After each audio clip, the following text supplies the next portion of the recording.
Dans cette vidéo, nous allons corriger l'exercice 6 qui portait sur l'appareil photographique. Donc, on vous expliquait qu'une personne cherchait à photographier à l'aide d'un appareil photo avec une lentille convergente de distance focale 3 cm, un verre à pied qui faisait 6 cm de hauteur et qui était placé à 18 cm de l'objectif de l'appareil photo. On vous demandait dans la première question de faire un schéma de la situation en utilisant une échelle. 1 cm sur le schéma correspondra à 3 cm dans la réalité. Donc pour construire graphiquement la situation, vous aviez le papier quadrillé qui était sur votre feuille d'exercice. On commence par tracer l'axe optique qui sera à peu près au centre de votre construction. Une ligne droite horizontale, on appelle l'axe optique. Vous placez ensuite la lentille convergente, d'accord, en utilisant la schématisation que l'on a vue en cours. Donc je vous rappelle qu'une lentille convergente, on va la représenter à peu près au milieu, d'accord. C'est un trait. Alors il faut faire attention à une chose, c'est que l'axe optique passe au milieu de la lentille convergente. Donc il faut que de part et d'autre de l'axe optique, il y ait le même nombre de carreaux pour bien montrer que le point ici, que l'on a appelé dans le cours le centre optique, c'est bien le milieu de la lentille. On n'oublie pas de représenter les doubles flèches pour indiquer qu'il s'agit d'une lentille convergente.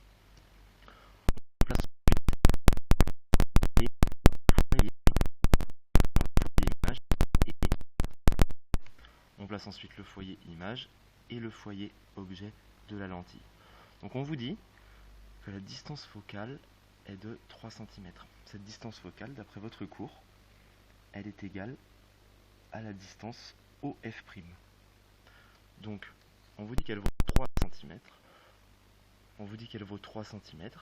Étant donné que le schéma est à 1 cm sur le schéma correspond à 3 cm dans la réalité, eh bien vous allez faire votre foyer image à 1 cm du centre optique. On va l'appeler F'. D'après votre cours, vous savez que le foyer objet, que l'on nomme F, est le symétrique du point F' par rapport au centre optique.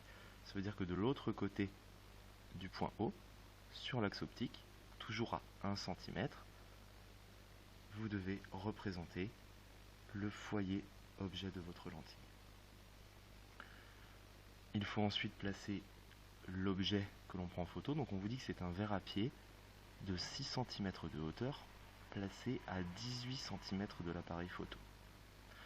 Alors pour savoir à combien ça correspond sur le schéma, étant donné qu'on a un rapport 1 pour 3 avec notre échelle, eh bien il faut diviser les distances et les hauteurs par 3.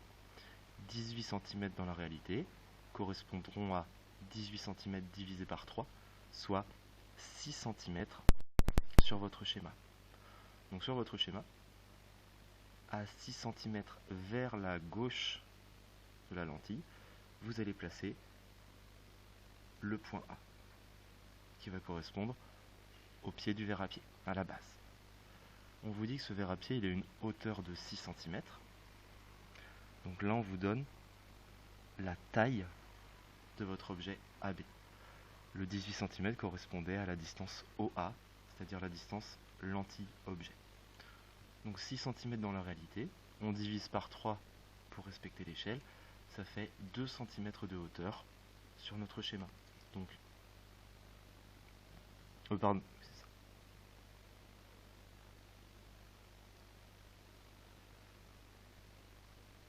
On représente notre verre à pied qui est une hauteur de 2 cm.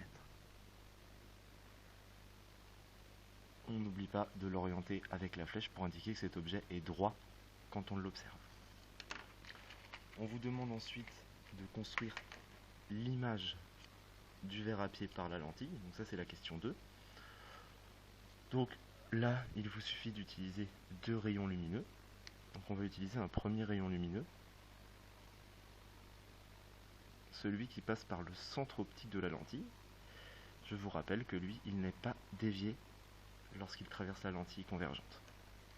Le deuxième que l'on peut utiliser, c'est celui qui va passer par le foyer objet de la lentille.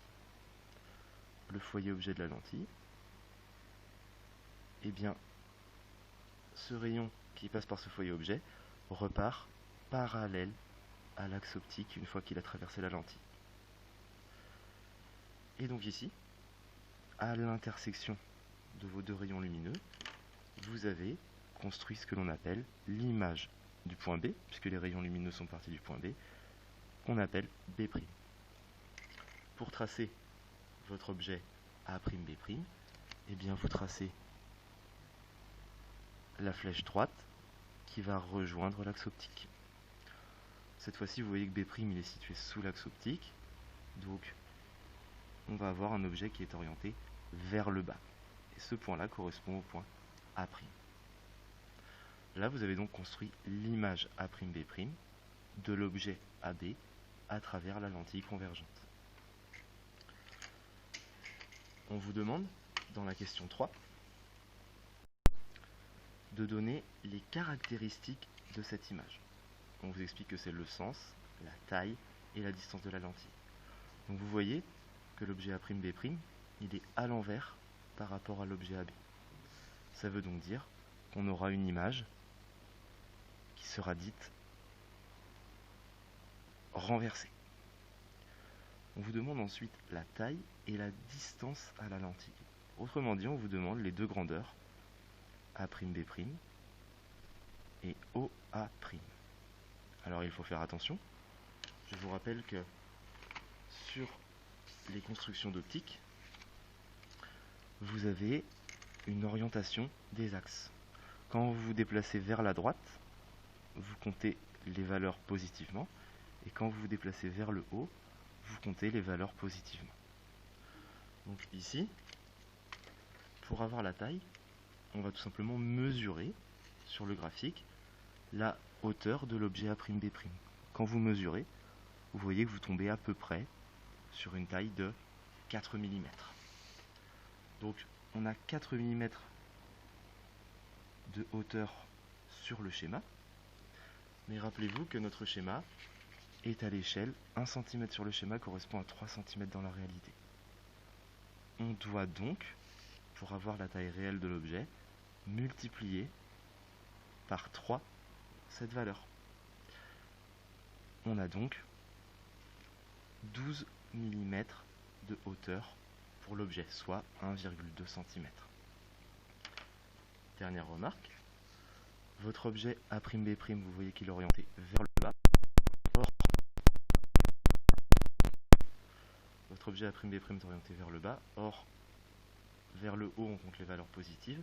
Donc, votre objet A'B' sera affecté du signe négatif, moins 4 mm, ce qui vous donnera moins 12 mm ou moins 1,2 cm. Pour la distance à la lentille, et bien pareil, vous mesurez sur le schéma la distance entre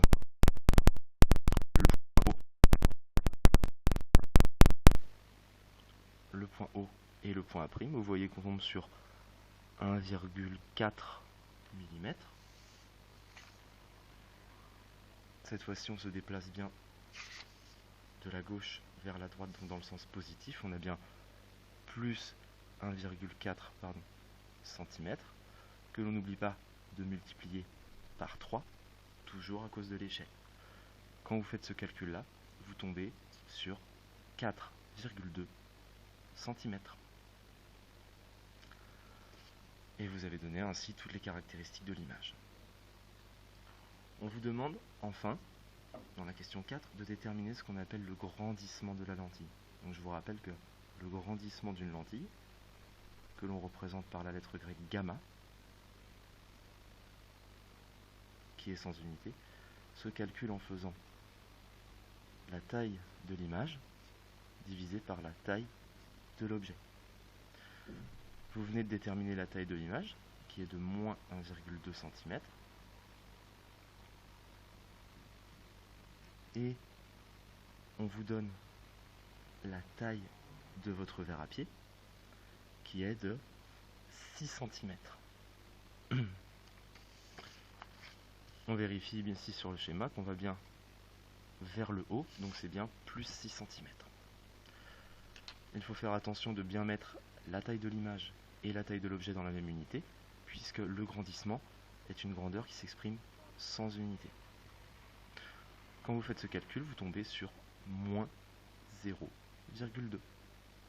Le moins signifie que vous avez une image qui est à l'envers, et le 0,2, donc la valeur absolue du grandissement qui est inférieure à 1, vous indique qu'on a bien une image qui est plus petite que l'objet que vous photographiez.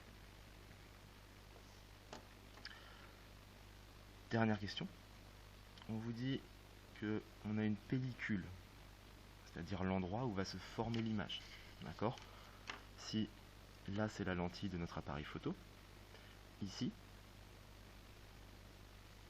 ça serait l'endroit où la pellicule de l'appareil photo est placée.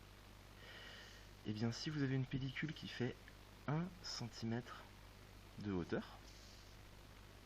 d'accord, dans la réalité toujours, vous voyez que dans la réalité, vous avez une image qui fait 1,2 cm de hauteur. Donc l'image que vous avez construite avec cet appareil photo est plus grande que la pellicule. Autrement dit, vous ne l'aurez pas entièrement sur la pellicule.